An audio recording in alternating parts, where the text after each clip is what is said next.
ಶ್ರೀ ಗಣಪತಿ ಶಾರದಾ ಗುರುಭ್ಯೋ ನಮಃ. ಚರಿತಂ ರಘುನಾಥಸ್ಯ ಶತಕೋಟಿ ಪ್ರವಿಸ್ತರಂ ಏಕೈಕಮಕ್ಷರಂ ಪುಂಸಾಂ ಮಹಾಪಾತಕನಾಶನಂ. ಶ್ರೋತೃಗಳಿಗೆ ಶ್ರೀರಾಮಚರಿತ ಮಾನಸದ ಉತ್ತರ ಕಾಂಡಕ್ಕೆ ಸ್ವಾಗತ. ಕಾಕಭುಷುಂಡಿಯವರು ತಮ್ಮ ಪೂರ್ವಜನ್ಮದ ವೃತ್ತಾಂತಗಳನ್ನು ಹೇಳುತ್ತಾ ಆರಂಭದಲ್ಲಿ ಹೇಗೆ ರಾಮ ವಿರೋಧಿಯಾಗಿದ್ದ ನಾನು ಜನ್ಮಾಂತರಗಳಲ್ಲಿ ಶಿವನ ಅನುಗ್ರಹದಿಂದ ರಾಮಭಕ್ತಿಯನ್ನು ಹೊಂದಿ ಅಂತಿಮವಾಗಿ ಸಗುಣ ಪಕ್ಷವನ್ನೇ ಪಟ್ಟು ಹಿಡಿದು ಆ ಕಾರಣದಿಂದಾಗಿ ನಿರ್ಗುಣ ಪಕ್ಷವನ್ನು ಹೇಳುತ್ತಿದ್ದಂತಹ ಗುರುಗಳ ಶಾಪಕ್ಕೊಳಗಾದರೂ ಕೂಡ ಅದೇ ಗುರುಗಳು ಪುನಃ ಆಶೀರ್ವದಿಸಿ ಸಗುಣ ಮಾರ್ಗದ ಶ್ರೀರಾಮ ಭಕ್ತಿಯನ್ನು, ಆ ಭಕ್ತಿಯ ಮಾರ್ಗವನ್ನು ತನಗೆ ಉಪದೇಶಿಸಿದರು. ಆ ಭಕ್ತಿ ಮಾರ್ಗದ ವೈಶಿಷ್ಟ್ಯಗಳನ್ನು ಕಾಕಭುಷುಂಡಿಯವರು ಗರುಡನಿಗೆ ಇಲ್ಲಿ ಹೇಳುತ್ತಿರುವರು. ಗರುಡ, ನಾನು ಹಠ ಮಾಡಿ ಭಕ್ತಿ ಪಕ್ಷವನ್ನೇ ದೃಢವಾಗಿ ಹಿಡಿದೆ. ಅದರಿಂದಾಗಿ ಲೋಮಶ ಮಹರ್ಷಿಗಳು ನನ್ನನ್ನು ಶಪಿಸಿದರು. ಆದರೆ ಕೊನೆಗೆ ಮುನೀಶ್ವರರಿಗೂ ದುರ್ಲಭವಾದ ವರವನ್ನು ನಾನು ಪಡೆದೆ. ಹರಿಭಜನೆಯ ಮಹಿಮೆ ಇಷ್ಟಿದೆ. ಇಂತಹ ಭಕ್ತಿಯ ಮಹಿಮೆಯನ್ನು ಅರಿತರು ಅದನ್ನು ತೊರೆದು ಕೇವಲ ಜ್ಞಾನಕ್ಕಾಗಿ ಸಾಧನೆ ಮಾಡುವ ಗಾಂಪರು ತಮ್ಮ ಮನೆಯಲ್ಲಿರುವ ಕಾಮಧೇನುವನ್ನು ಮರೆತು ಹಾಲಿಗಾಗಿ ಎಕ್ಕದ ಗಿಡವನ್ನು ಅರಸಿಕೊಂಡು ಹೋಗುವವರು. ಖಗರಾಜ, ಆಲಿಸು. ಹರಿಭಕ್ತಿಯನ್ನು ಬಿಟ್ಟು ಬೇರೆ ಉಪಾಯಗಳಿಂದ ಸುಖವನ್ನು ಅರಸುವ ಜನರು ಮೂರ್ಖರು. ಆ ಜಡ ಜೀವಿಗಳು ಹಡಗಿಲ್ಲದೆ ಕಡಲನ್ನು ಈಜಿ ದಾಟ ಬಯಸುವವರು. ಶಿವನು ಹೇಳುತ್ತಿರುವನು, ಎಲೈ ಭವಾನಿ, ಕಾಕಭುಷುಂಡಿಯ ಮಾತುಗಳನ್ನು ಕೇಳಿ ಗರುತ್ಮಂತನು ಪ್ರಸನ್ನ ಚಿತ್ತನಾಗಿ ಮೃದು ಮಧುರವಾಗಿ ಇಂತೆಂದನು.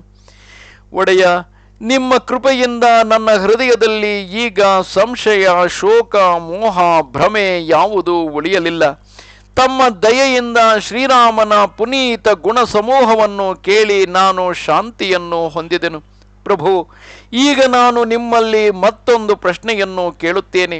ಕೃಪಾನಿಧಿಗಳಾದ ನೀವು ದಯವಿಟ್ಟು ನನಗೆ ತಿಳಿಸಿ ಹೇಳಿರಿ. ಜ್ಞಾನಕ್ಕೆ ಸಮಾನ ದುರ್ಲಭವಾದುದು ಯಾವುದೂ ಇಲ್ಲವೆಂದು ಸಜ್ಜನರು, ಮುನಿಗಳು, ವೇದ ಪುರಾಣಗಳು ಹೇಳುತ್ತವೆ.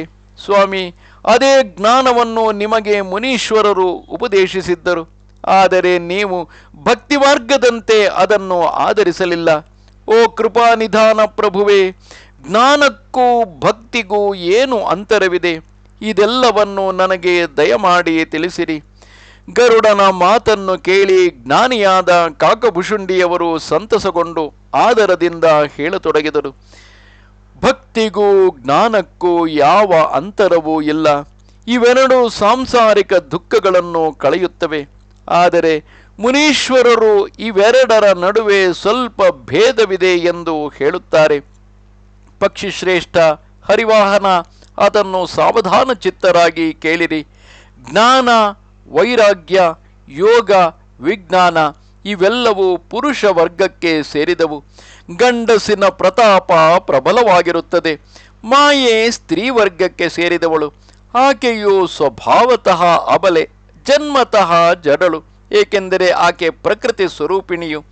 ಆದರೆ ವೈರಾಗ್ಯವುಳ್ಳವನು, ಧೀರಮತಿಯಾದ ಪುರುಷನೇ ಸ್ತ್ರೀಯನ್ನು ತ್ಯಜಿಸಬಲ್ಲನು. ಕಾಮುಕರು, ವಿಷಯ ಲಂಪಟರು, ರಾಮಚರಣ ವಿಮುಖರು ಸ್ತ್ರೀಗೆ ಅಧೀನರೇ ಆಗಿರುವರು.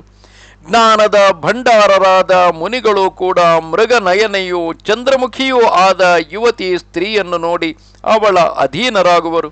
ಗರುಡ, ಸಾಕ್ಷಾತ್ ಭಗವಾನ್ ವಿಷ್ಣುವಿನ ಮಾಯೆಯೇ ಸ್ತ್ರೀರೂಪದಿಂದ ಪ್ರಕಟಿತಳಾಗಿದ್ದಾಳೆ.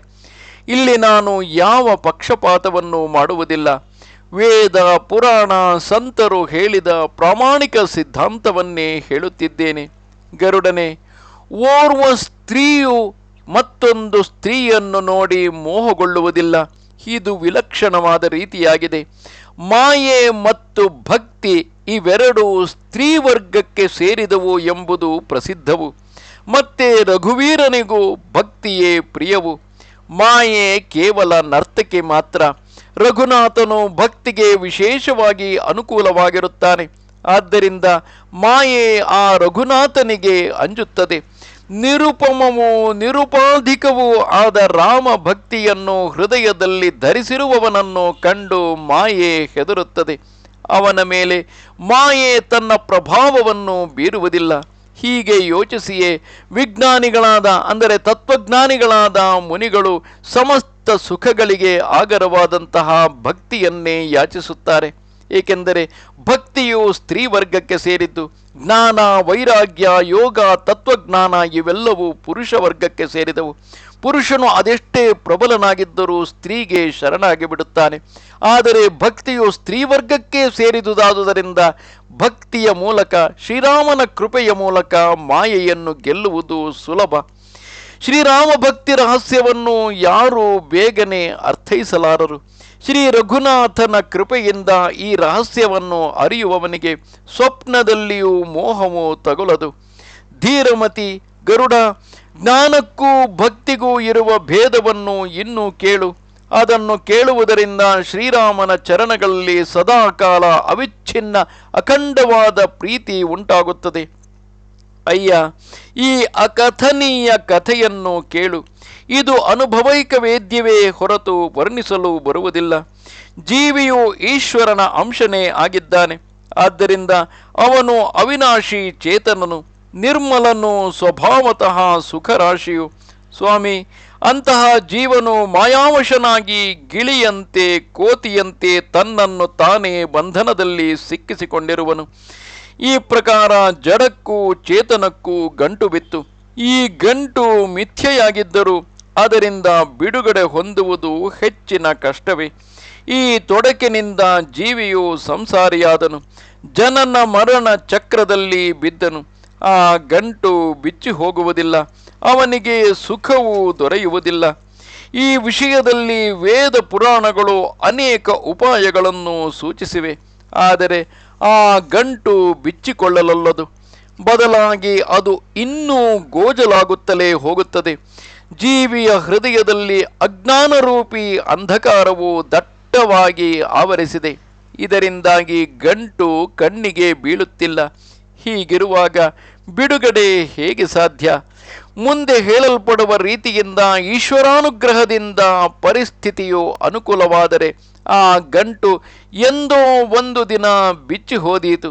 ಶ್ರೀಹರಿಯ ಕೃಪೆಯಿಂದ ಸಾತ್ವಿಕ ಶ್ರದ್ಧೆಯೆಂಬ ಸುಂದರ ಗೋವು ಹೃದಯವೆಂಬ ಮನೆಯಲ್ಲಿ ಬಂದು ನೆಲೆ ನಿಂತರೆ ಶ್ರುತಿಗಳಲ್ಲಿ ಹೇಳಿರುವ ಅಪಾರವಾದ ಜಪ, ತಪ, ವ್ರತ, ಯಮ, ನಿಯಮಾದಿ ಶುಭ ಧರ್ಮಗಳು ಮತ್ತು ಧರ್ಮಾಚರಣೆ ಎಂಬ ಹರಿತ ತೃಣಗಳನ್ನು ಆ ಗೋವು ಮೇಯ್ದರೆ ಆಸ್ತಿಕ ಭಾವರೂಪಿ ಸಣ್ಣ ಕರುವನ್ನು ಪಡೆದು ಅದು ತೊರೆದು ಬಿಡುವುದು.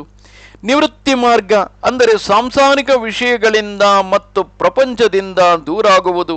ಈ ನಿವೃತ್ತಿ ಮಾರ್ಗವೆಂಬುದು ಹಾಲು ಕರೆಯುವಾಗ ಹಿಂದಿನ ಕಾಲು ಕಟ್ಟುವ ಹಗ್ಗ. ವಿಶ್ವಾಸವೇ ಹಾಲು ಕರೆಯುವ ಪಾತ್ರೆ. ತನ್ನ ವಶದಲ್ಲಿರುವ ನಿರ್ಮಲ ಮನಸ್ಸೇ ಹಾಲು ಕರೆಯುವ ಗೊಲ್ಲ. ಸೋದರ, ಈ ವಿಧವಾಗಿ ಪರಮ ಧರ್ಮಮಯ ಹಾಲನ್ನು ಕರೆದು ಅದನ್ನು ನಿಷ್ಕಾಮ ಭಾವವೆಂಬ ಅಗ್ನಿಯ ಮೇಲೆ ಚೆನ್ನಾಗಿ ಕುದಿಸಬೇಕು. ಮತ್ತೆ ಕ್ಷಮೆ, ಸಂತೋಷವೆಂಬ ಗಾಳಿಯಿಂದ ಅದನ್ನು ತಣ್ಣಗಾಗಿಸಿ ಧೈರ್ಯ, ಶಮವೆಂಬ ಹೆಪ್ಪು ಹಾಕಿ ಮೊಸರಾಗಿಸಬೇಕು. ಸಂತೋಷವೆಂಬ ಗಡಿಗೆಯಲ್ಲಿ ತತ್ವ ವಿಚಾರವೆಂಬ ಕಡೆಗೋಲಿನಿಂದ ದಮೆ ಎಂಬ ಆಧಾರ ಸ್ತಂಭವನ್ನು ಇರಿಸಿಕೊಂಡು ಸತ್ಯ ಹಾಗೂ ಸುಂದರ ವಾಣಿ ಎಂಬ ಹಗ್ಗದಿಂದ ಆ ತತ್ವ ವಿಚಾರವೆಂಬ ಕಡೆಗೋಲನ್ನು ಕಡೆಯಬೇಕು. ಆಗ ಅದರಿಂದ ವೈರಾಗ್ಯವೆಂಬ ಶುದ್ಧ ಮನೋಹರ ಪವಿತ್ರವಾದ ಬೆಣ್ಣೆಯನ್ನು ತೆಗೆಯಬೇಕು. ಆಗ ಯೋಗಾಗ್ನಿ ಅಂದರೆ ಮನಸ್ಸನ್ನು ಭಗವಂತನಲ್ಲಿ ಲಯಗೊಳಿಸುವುದು. ಆ ಯೋಗಾಗ್ನಿಯಲ್ಲಿ ಶುಭಾಶುಭ ಕರ್ಮಗಳೆಂಬ ಇಂಧನಗಳನ್ನು ಉರಿಸಿ ಬೆಣ್ಣೆಯನ್ನು ಕಾಯಿಸಿದರೆ ವೈರಾಗ್ಯವೆಂಬ ನವನೀತದಲ್ಲಿರುವ ಮಮತೆ ಎಂಬ ಮಲವು ಇಂಗಿ ಹೋಗುತ್ತದೆ. ಬಳಿಕ ಉಳಿದ ಜ್ಞಾನರೂಪಿ ತುಪ್ಪವನ್ನು ನಿಶ್ಚಯಾತ್ಮಕ ಬುದ್ಧಿಯಿಂದ ತಣ್ಣಗಾಗಿಸಬೇಕು. ವಿಜ್ಞಾನ ರೂಪವಾದ ಬುದ್ಧಿಯು ಆ ಜ್ಞಾನವೆಂಬ ನಿರ್ಮಲ ಘೃತವನ್ನು ಪಡೆದು ಅದನ್ನು ಚಿತ್ತವೆಂಬ ಹಣತೆಗೆ ತುಂಬಿ ಸಮತ್ವದ ದೀಪವನ್ನು ತಯಾರಿಸಿ ಅದರ ಮೇಲೆ ಅದನ್ನು ಭದ್ರವಾಗಿ ಇರಿಸಬೇಕು. ಜಾಗ್ರತ್, ಸ್ವಪ್ನ, ಸುಷುಪ್ತಿ, ಸತ್ವ, ರಜ, ತಮವೆಂಬ ಹತ್ಯೆಯಿಂದ ತುರೀಯಾವಸ್ಥೆ ಎಂಬ ಶುಭ್ರವಾದ ದಾರವನ್ನು ತೆಗೆದು ಅಂದರೆ ಬತ್ತಿಯನ್ನು ತೆಗೆದು ಅದರಿಂದ ಸುಂದರವಾದ ಗಟ್ಟಿಯಾದ ಬತ್ತಿಯನ್ನು ಹೊಸೆದು ಸಿದ್ಧಪಡಿಸಬೇಕು. ಈ ವಿಧವಾಗಿ ತತ್ವಜ್ಞಾನವೆಂಬ ತೇಜೋಮಯವಾದ ದೀಪವನ್ನು ಉರಿಸಬೇಕು. ಅದರ ಸಮೀಪ ಹೋಗುತ್ತಲೇ ಮದವೇ ಮೊದಲಾದ ಅರಿಷಡ್ವರ್ಗವೆಂಬ ಶಲಭಗಳು, ಅಂದರೆ ದೀಪದ ಹುಳುಗಳು ಸುಟ್ಟು ಹೋಗುವವು. ನಮಸ್ತೆ ಶಾರದೆ ದೇವಿ ಕಾಶ್ಮೀರ ಪುರವಾಸಿನಿ ತ್ವಾಮಹಂ ಪ್ರಾರ್ಥಯೇ ನಿತ್ಯಂ ವಿದ್ಯಾದಾನಂಚ ದೇಹಿ ಮೇ. ನಮಸ್ಕಾರ. ಶ್ರೀರಾಮಚಂದ್ರ ಕೃಪಾಲ ಭಜ ಮನ ಹರಣ ಭವ ಭಯ ದಾರುಣಂ. ಶ್ರೀರಾಮಚಂದ್ರ ಕೃಪಾಲ ಭಜ ಮನ ಹರಣ ಭವ ಭಯ ದಾರುಣಂ. ಶ್ರೀರಾಮ್ ಶ್ರೀರಾಮ್ ಶ್ರೀರಾಮ್ ಶ್ರೀರಾಮ್ ಶ್ರೀರಾಮ್ ಶ್ರೀರಾಮ್.